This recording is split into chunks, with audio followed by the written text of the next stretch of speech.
Shalom Alahim, Bapak Ibu Saudara yang dikasih Tuhan. Biarlah hari ini menjadi hari yang penuh sukacita bagi kita.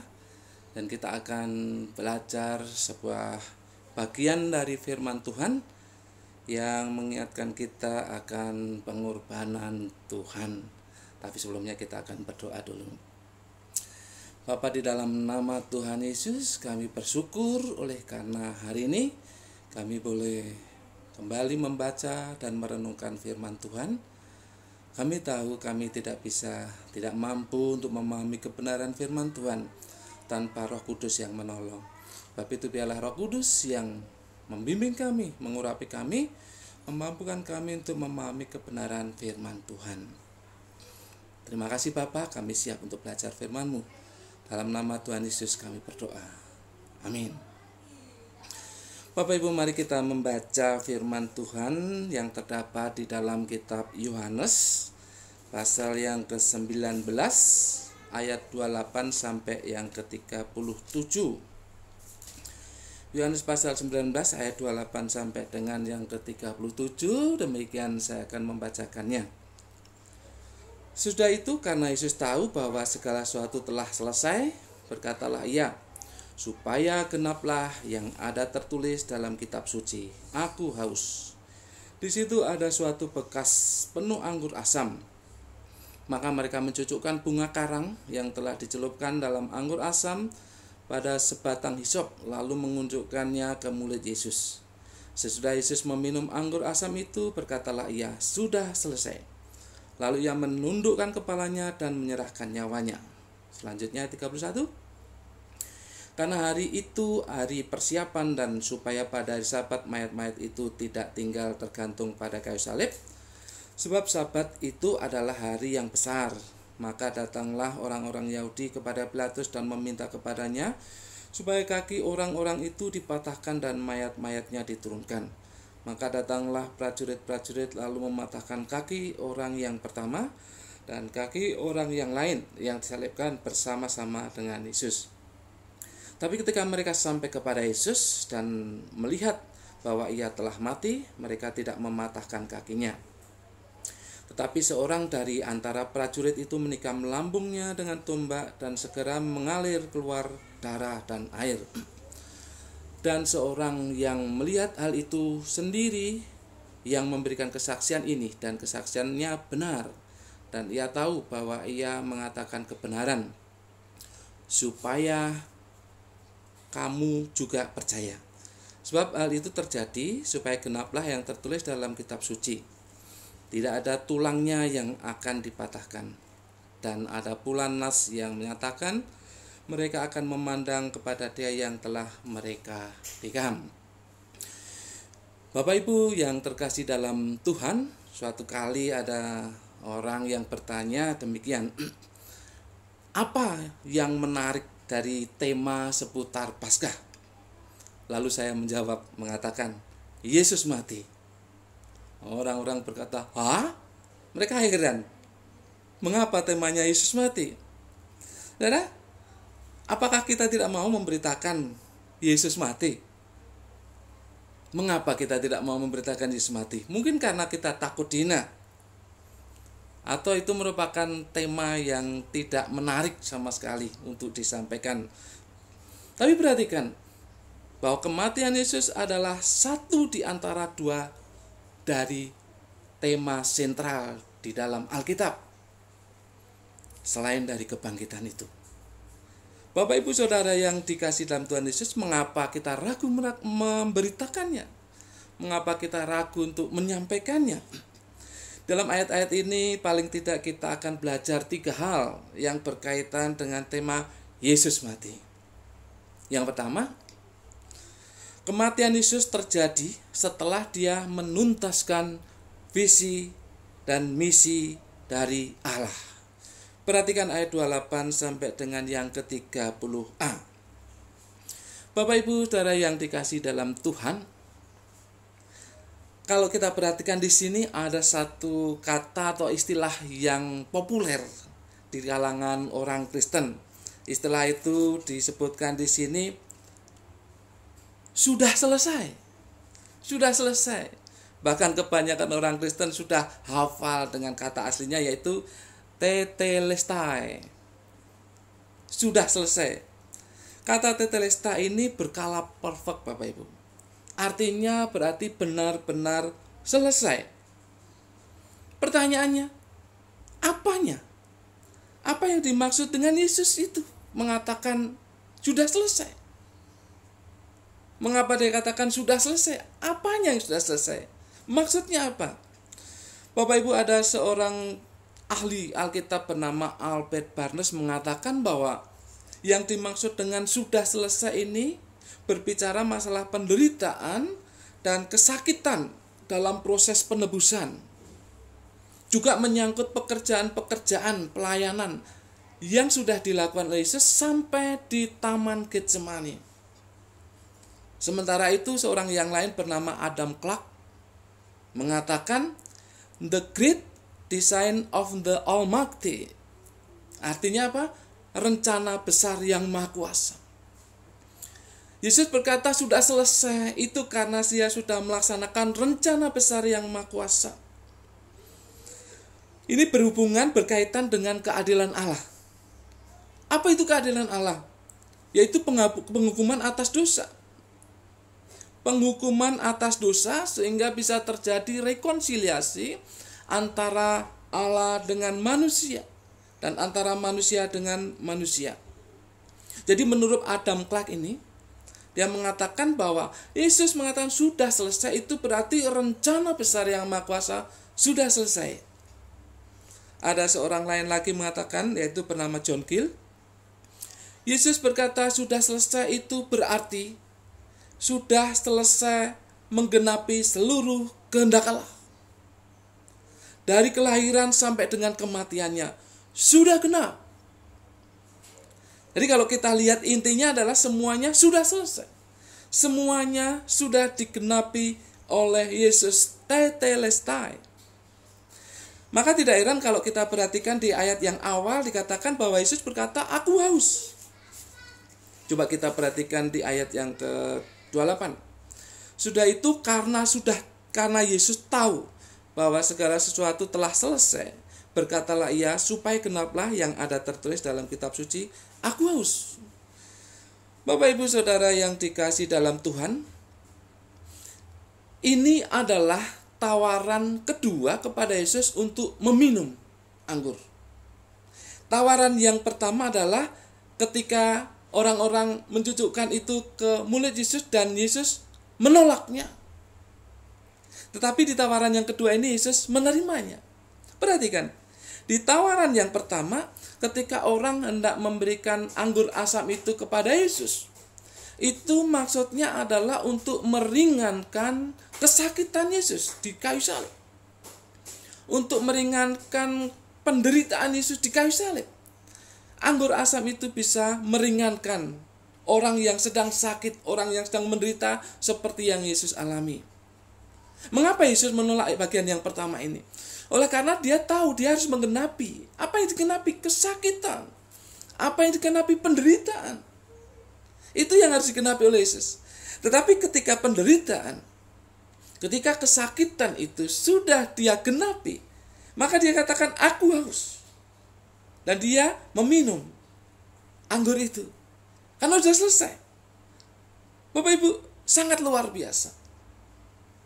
Yesus menderita dan mati dengan sempurna. Dia menjalankan, menuntaskan visi, misi Allah.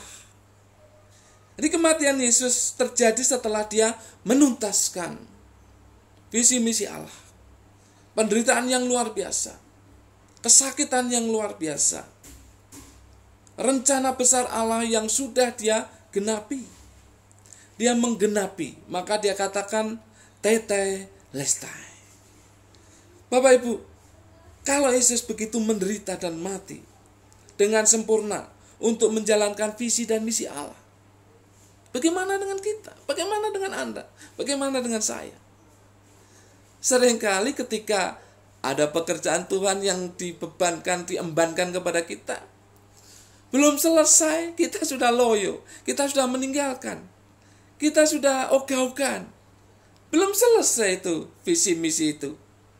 Belum selesai kita kerjakan, tapi kita sudah meninggalkan. Mungkin karena situasi yang tidak enak, mungkin karena keadaan yang tidak menyenangkan, sehingga kita meninggalkan pelayanan itu. Kita melupakan pekerjaan Allah itu. Belum selesai. Perhatikan, Yesus mati. Itu terjadi karena dia sudah menuntaskan visi misi Allah. Waktu kita mari teladani. Mari ketika ada pekerjaan Allah yang diembankan kepada kita, kita selesaikan secara sempurna. Kita selesaikan dengan sungguh-sungguh. Karena itu pekerjaan visi misi yang Tuhan, yang Allah embankan kepada kita. Jadi yang pertama adalah kematian Yesus terjadi setelah dia menuntaskan visi dan misi Allah. Hal yang kedua, kematian Yesus terjadi karena dia menyerahkan nyawanya. Ini penting. Perhatikan ayat 30b. Lalu ia mengundukkan kepalanya dan menyerahkan nyawanya. Bapak Ibu Saudara yang dikasihi dalam Tuhan, kematian Yesus terjadi karena dia menyerahkan nyawanya. Dalam bahasa asli, bahasa Yunani, kata menyerahkan ini paridoken. Dari kata dasarnya paradidomi. Di dalam kata itu, dalam kata paradidomi itu terkandung sebuah kerelaan. Sebuah kerelaan. Bapak Ibu, apa bisa Yesus tidak mati? Oh, tentu bisa. Yesus bisa saja tidak mati. Tapi kalau dia tidak mati, maka tidak ada penebusan. Kalau dia tidak menderita dan mati, maka tidak ada penebusan bagi kita. Oleh sebab itu dia menyerahkan nyawanya. Paradidomi. Dia dengan rela memberikan nyawanya. Hal yang kedua, perhatikan di sini. Dengan kita melihat kata paradidomi ini, kita bisa tahu bahwa bukan manusia yang membunuh atau membuat Yesus mati. Loh, kita mungkin bertanya, lah itu salib itu kan dari kerajaan Romawi, kerajaan Romawi. Dari prajurit-prajurit. Oke, itu hanya sarana. Tetapi dengan kata menyerahkan ini kita tahu bahwa sesungguhnya bukan manusia yang membunuh Yesus. Bukan manusia yang membuatnya mati. Makanya dia berkata begini, ya Bapa, ampunilah mereka, sebab mereka tidak tahu apa yang mereka perbuat. Mereka tidak tahu.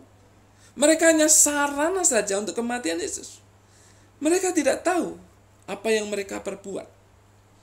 Karena Yesus sendiri yang menghendaki kematiannya. Untuk menggenapi kehendak Allah itu. Jadi perhatikan, bukan manusia yang membunuh atau membuatnya mati. Bukan. Tapi dia menyerahkan nyawanya. Dia memberikan nyawanya. Lihat, dia rela menyerahkan yang paling berharga bukan untuk dirinya. Bapak Ibu Saudara yang dikasihi dalam Tuhan, perhatikan di sini. Dia rela menyerahkan yang paling berharga bukan untuk dirinya, tapi untuk Anda dan untuk saya. Bukan untuk kepentingan dirinya, tapi untuk kepentingan Anda dan kepentingan saya. Pertanyaannya bagi kita, bagaimana? Apakah ada sesuatu yang kita korbankan? Adakah sesuatu yang kita serahkan, yang paling berharga dalam diri kita untuk kepentingan orang lain? Wow, sangat susah bukan? Tapi itulah teladan yang diberikan oleh Yesus. Dia menyerahkan yang paling berharga untuk kepentingan manusia. Bapak Ibu yang dikasihi dalam Tuhan, seringkali kita harus berkorban. Kita mungkin yang pelayanan di desa, kita berjalan kaki untuk mengunjungi jemaat, untuk menyampaikan berita kabar baik kepada orang-orang yang membutuhkan. Mungkin kita dalam kelelahan, mungkin kita pelayanan di desa tidak ada jaminan kehidupan jasmani, kita tetap melayani. Mungkin tidak ada yang menjamin keuangan bagi kita, tapi kita tetap melayani. Itulah pengorbanan Bapak Ibu. Apakah ini bisa terjadi bagi pelayan-pelayan Tuhan yang di kota? Oh, bisa. Bisa. Bahkan pelayan-pelayan yang di kota, yang punya banyak harta, itu bisa berkorban. Serahkan sesuatu. Untuk apa? Untuk keselamatan orang lain. Jangan tahan-tahan ketika ada program misi. Berikan uang yang kamu punya. Ini bukan pengemis ya, bukan ya. Tapi ini firman Tuhan yang memberikan teladan Yesus sendiri. Berikan tenagamu, berikan pikiranmu, berikan idemu. Untuk apa? Untuk misi. Untuk pekabaran, kabar baik. Untuk menyampaikan keselamatan kepada orang lain. Untuk kebutuhan mereka. Kebutuhan yang utama, kebutuhan rohani mereka. Jadi apa yang kita korbankan untuk pelayanan ini? Apa yang kita korbankan untuk keselamatan orang-orang? Kita perlu kesaksian hidup. Itu mungkin sebuah pengorbanan. Karena begitu sulitnya kita hidup di sebuah lingkungan yang belum mengenal Tuhan. Tapi kesaksian hidup kita, mungkin kita mengalami tekanan batin. Kita orang percaya, dan mungkin ada suara sana sini. Tapi itu pengorbanan, dan itu diberikan. Untuk apa? Untuk keselamatan orang-orang lain. Yesus rela menyerahkan yang paling berharga bukan untuk dirinya, tapi untuk Anda dan saya. Mari kita teladani. Hal yang ketiga, kematian Yesus itu benar-benar terjadi, bukan bohong-bohongan. Kematian Yesus itu benar-benar terjadi, bukan bohong-bohongan. Mari kita perhatikan ayat yang ke-34 dulu. Demikian firman Tuhan. Tetapi seorang dari antara prajurit itu menikam lambungnya dengan tombak dan segera mengalir keluar darah dan air. Perhatikan Bapak Ibu. Mengalir keluar darah dan air. Perhatikan dua kata ini. Mengalir keluar darah dan air. Mengapa? Bapak Ibu, karena Yesus mengalami apa yang disebut dengan syok hipovolemik. Yesus mengalami apa yang disebut dengan syok hipovolemik. Apa itu? Yaitu rendahnya volume darah karena penyiksaan yang dialami. Yesus mengalami syok hipovolemik, mengalami rendahnya volume darah karena penyiksaan yang sudah dialami. Bapak Ibu tahu, cambuk yang digunakan untuk mencambuk Yesus itu ada dua jenis. Yang pertama itu yang ujungnya bulat-bulat timah, tetapi ada besi-besi yang ada di bulatan timah itu. Yang kedua, cambuk yang kedua itu ujungnya itu tulang-tulang yang sudah pecah, yang kita tahu betapa tajamnya. Dan ketika cambuk itu dicambukkan ke punggung Tuhan Yesus, itu bukan saja merobek kulitnya, tetapi juga bisa mematahkan tulangnya, meremukkan tulangnya. Bayangkan timah yang begitu ada benda tajamnya itu, ada besi-besi itu, ataupun juga tulang-tulang itu, dicambukkan ke punggung Tuhan Yesus dengan kerasnya. Pasukan Romawi itu tidak segan-segan untuk menyambuk orang yang dihukum. Dia akan dengan keras sekali mencambuknya. Dan ketika dicambuk dan ditarik, maka luka itu menganga dari punggung Tuhan Yesus. Keluar darah yang luar biasa. Belum lagi kemudian dia dipakaikan mahkota duri. Tahu mahkota duri itu? Mahkota duri itu pohonnya itu dicarangnya. Mahkota duri itu durinya bisa 7 cm. Dan itu yang dibuat untuk mahkota duri. Kemudian setelah dipakaikan di kepala Yesus, dipukul pakai buluh. Buluh itu semacam bambu kalau di sini ya. Dipukulkan, berdarah. Badannya berdarah, luka-luka, kepalanya juga berdarah. Itu penganiayaan yang dialami oleh Yesus.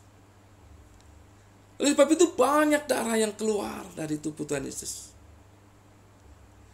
Yesus mengalami shock hipovolemik oleh karena darah yang keluar begitu banyak, oleh karena siksaan yang begitu luar biasa. Nah, orang yang mengalami shock hipovolemik ini jantungnya akan berdebar sangat cepat. Jantungnya akan berdebar sangat cepat. Dan ketika jantungnya berdebar sangat cepat, maka cairan akan berkumpul di kantong sekitar jantung dan paru-paru. Perhatikan ini. Yesus mengalami siksaan yang luar biasa sehingga dia mengalami shock hipovolemik. Jantungnya berdebar begitu cepat, lalu kemudian ada cairan-cairan yang terkumpul di kantong, di sekitar jantung dan paru-paru.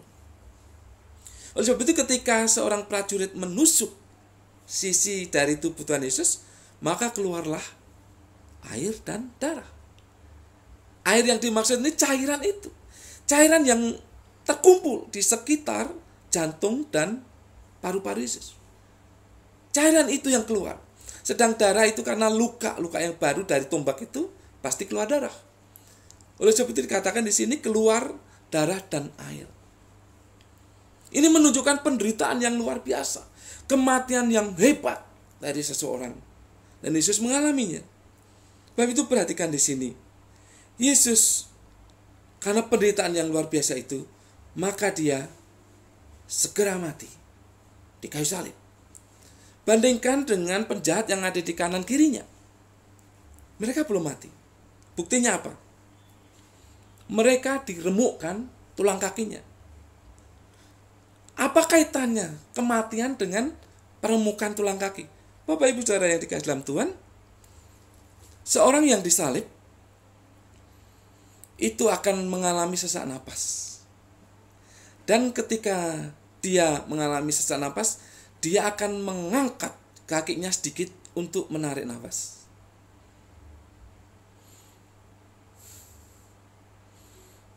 Dia akan terus menarik napas dengan mengangkat kakinya.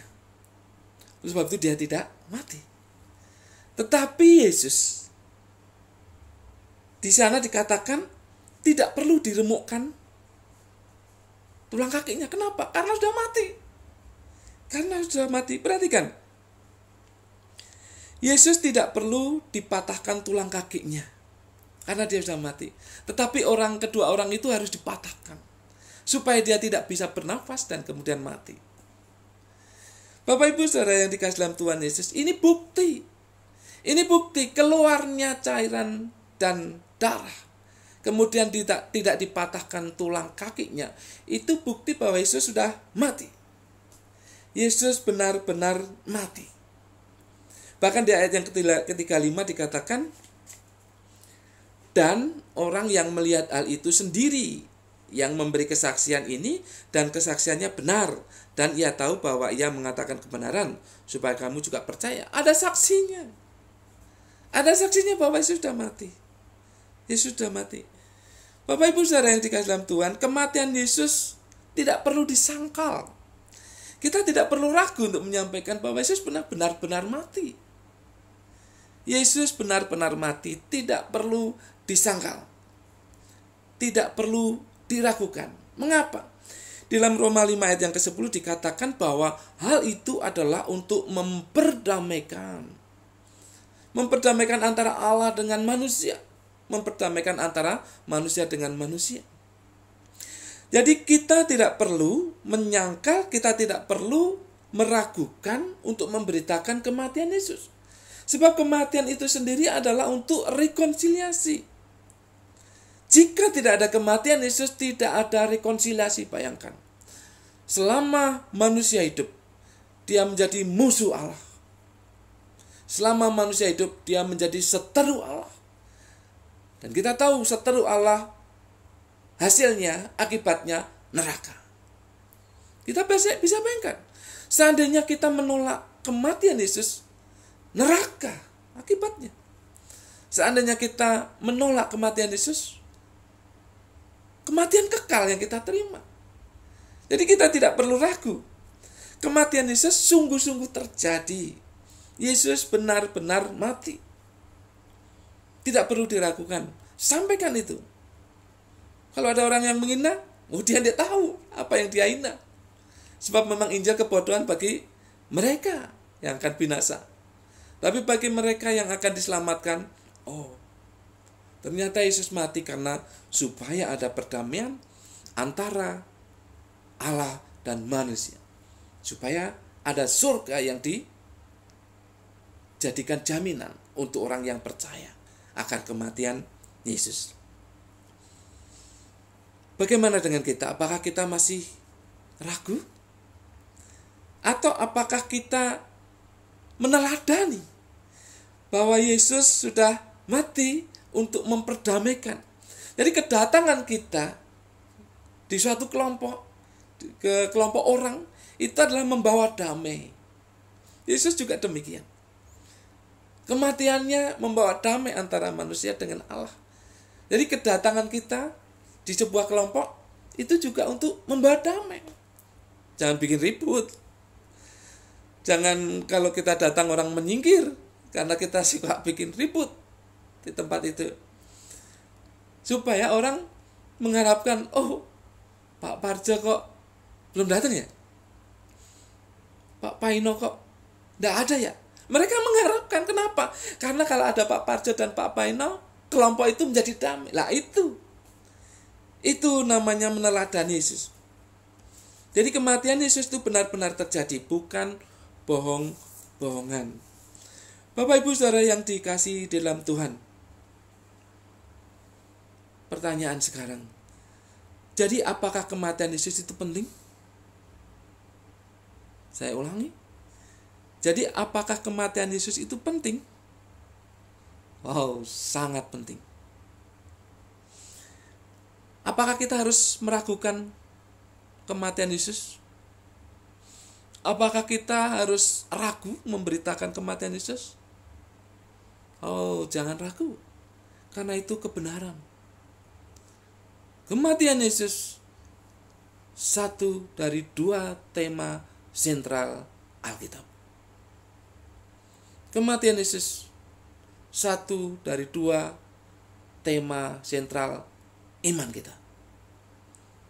Kita tidak boleh ragu bahwa Yesus benar-benar mati. Tapi ceritanya tidak berhenti di sini. Besok Minggu saudara mungkin mendengarkan khotbah tentang kebangkitan. Kalau ada waktu saya akan khotbah lagi tentang kebangkitan. Ceritanya tidak berhenti di sini, tetapi kematian itu harus kita terima. Kematian Yesus harus kita beritakan. Jangan ragu apapun yang orang katakan. Karena mereka menghina itu kebodohan buat mereka yang akan binasa. Tapi mereka yang akan menerima keselamatan itu merupakan hal yang anugerah yang luar biasa buat mereka. Jadi sampaikan berita kematian Yesus. Karena hari ini Anda dan saya memperingati kematian Yesus. Maknanya Yesus benar-benar mati untuk Anda dan saya. Sampaikan itu kepada orang lain. Saya akan mengajak untuk kita menyanyi satu pujian yang kita sudah hafal. Silakan saudara bisa mengikutinya.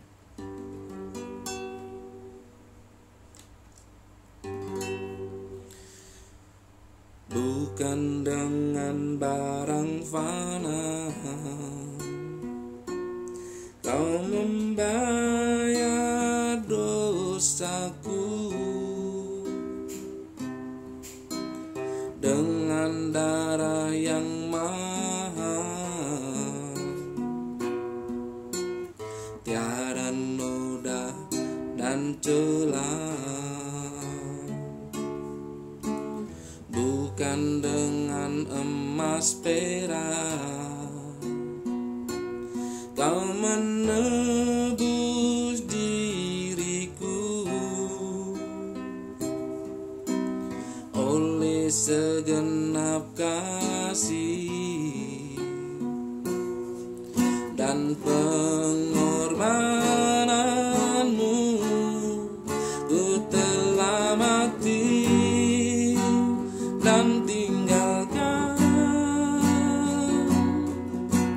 cara hidupku yang lama.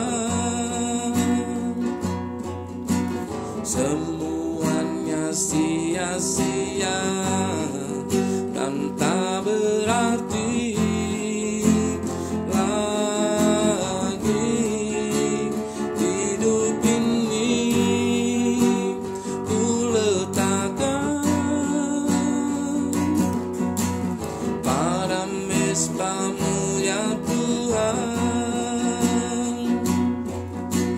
Jadilah padaku seperti yang Kau ingini. Sekali lagi kita nyanyikan lagu ini. Bukan dengan barang fana Kau membayar dosaku, dengan memegang tiada noda dan celah. Bukan dengan emas perak Kau menebus diriku, oleh segenap kasih dan pengorbanan-Mu, ku telah mati dan tinggalkan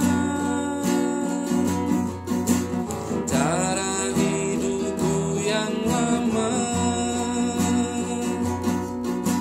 Semuanya sia-sia dan tak berarti lagi.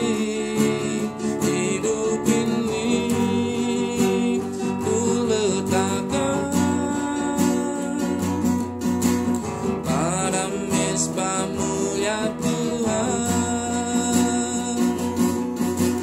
Jadilah padaku seperti yang Kau ingini. Ku telah mati dan tinggalkan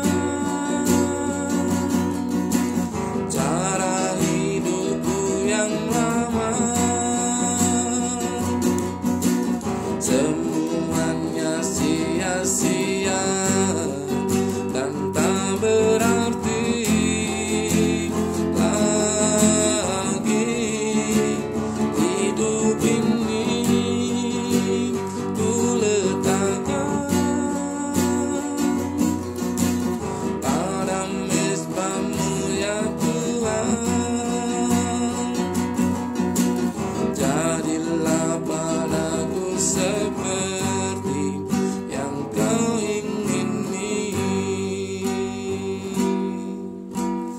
Jadilah padaku seperti yang Kau ingini.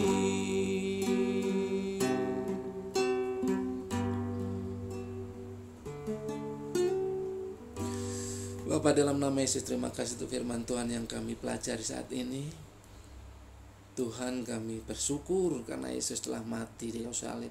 Itu karena untuk saya, untuk kami orang percaya, dan disediakan bagi orang-orang yang saat ini belum percaya. Sebab itu biarlah kami tidak ragu untuk menyampaikan berita kematian Yesus kepada mereka. Kami mempercayainya karena di dalam kematian Yesus ada rekonsiliasi antara Allah dengan manusia, antara Allah dengan saya. Terima kasih Tuhan untuk firman-Mu. Hamba-Mu berhenti berbicara, Roh Kudus bekerja di hati kami masing-masing. Di dalam nama Tuhan Yesus kami berdoa dan mengucap syukur. Haleluya. Semua yang percaya dan diberkati katakan amin.